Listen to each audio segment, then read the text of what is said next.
एक छोटा सा गांव था, शांत पर डर के साए में डूबा हुआ। गांव के बीचों बीच एक सोने का सिंहासन था। उसके पीछे खड़ा था एक सूखा काला पेड़।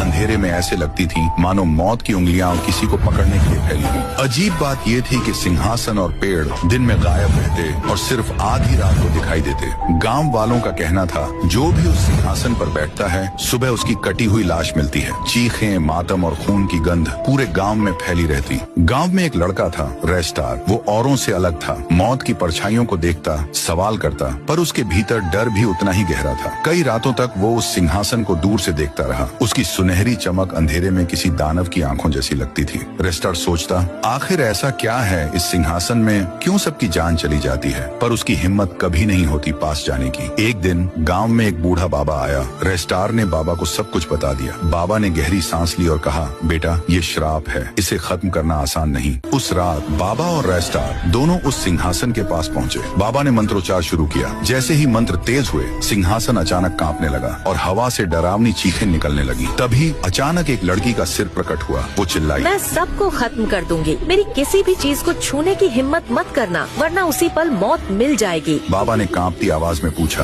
कौन हो तुम? गांव वालों से तुम्हारा क्या बैर है? कुछ पल सन्नाटा रहा, फिर वो आत्मा गरजते हुए बोली, मैं राजगढ़ की महारानी हूँ। सालों पहले इस गांव में भीषण सूखा पड़ा। लोग भूख से मरने लगे, पानी तक नहीं बचा था। मैंने अपने राज्य का सारा खजाना दान कर दिया ताकि ये गांव बच सके। और सच में गांव फिर से हंस पड़ा, खिल उठा। पर इस गांव का मुखिया, वो लालची कुत्ता, वो मेरे पास आया और मेरे विश्वास का गला घोंट दिया। धोखे से मुझे मेरे ही दरबार में मार डाला। मेरी चीखें, मेरा खून, सब इसी सिंहासन ने सोख लिया। तभी से मेरी आत्मा यहाँ कैद है। उसकी आवाज इतनी दर्दनाक थी कि रेस्टार और बाबा की आंखों से आंसू निकल पड़े। अगले दिन रेस्टार ने पूरे गांव को इकट्ठा किया। उसने सच्चाई सबके सामने रख दी। हमारी महारानी ने हमें बचाया था, लेकिन हमारे ही मुखिया ने धोखा देकर उनकी हत्या की। आज गांव की हर मौत का जिम्मेदार वही है। गांव वाले आग बबूला हो उठे। उन्होंने मुखिया को पकड़ लिया, उसी सूखे पेड़ के नीचे छोड़ दिया। पेड़ की जड़ों से वही आत्मा निकली। इस बार उसकी आंखों में सिर्फ नफरत थी। धोखेबाज, तेरे खून से ही मेरी आत्मा को शांति मिलेगी। और मुखिया को खींचकर जिंदा निकल गई। उसकी चीखें आसमान तक गूंज उठी। फिर सन्नाटा। उस रात के बाद सिंहासन और पेड़ दोनों हमेशा के लिए गायब हो गए।